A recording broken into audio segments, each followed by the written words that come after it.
Deputy CM Pawan Kalyan లో frustration కనిపిస్తోందన్నారు మాజీ MLA Jakkampudi రాజా. జనసేన నేతలు పరిధి దాటి మాట్లాడుతున్నారని మండిపడుతున్నారు. నోటికొచ్చినట్లు మాట్లాడుతున్న జనసేన నేతలు ఎందుకు ఒంటరిగా పోటీ చేయడానికి సాహసించడం లేదని నిలదీశారు. మీ కాళ్ళ మీద మీరు నిలబడి మీరే ఒక రాజకీయ శక్తిగా ఎదగడం మానేసి ఎవరికో కూలీల కింద ఇంకో 15 సంవత్సరాల పాటు చంద్రబాబు గారే ముఖ్యమంత్రి అవ్వాలి, ఆయన జెండాను మేము మోస్తాం, ఆయన కుర్చీలో కూర్చోబెట్టడం కోసం మేము పనిచేస్తామని అంటే ప్రజలు ఏమైనా పిచ్చోళ్ళ? ముఖ్యంగా కాపులు ఏమైనా చెవులో పువ్వులు పెట్టుకుని మరీ అమాయకంగా కనిపిస్తూ ఉన్నారా?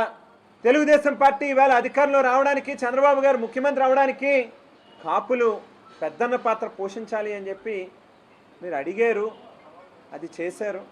మరి ఎందుకు ఇవాళ మీకు ఈ ఫ్రస్ట్రేషన్ అని అడుగుతూ ఉన్నాం. అసలు ఎందుకు రోజు రోజుకి మీరు మీ యొక్క ఫ్రస్ట్రేషన్ని రోజు రోజుకి పెంచుకుంటూ వెళ్ళిపోతూ ఉన్నారు?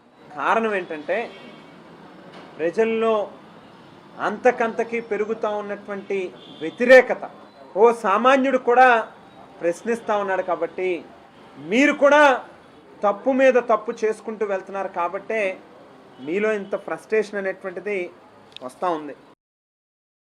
మరిన్ని అప్డేట్స్ కోసం ఛానల్ను సబ్స్క్రైబ్ చేయండి. నోటిఫికేషన్స్ కోసం బెల్ ఐకాన్ పై క్లిక్ చేయండి.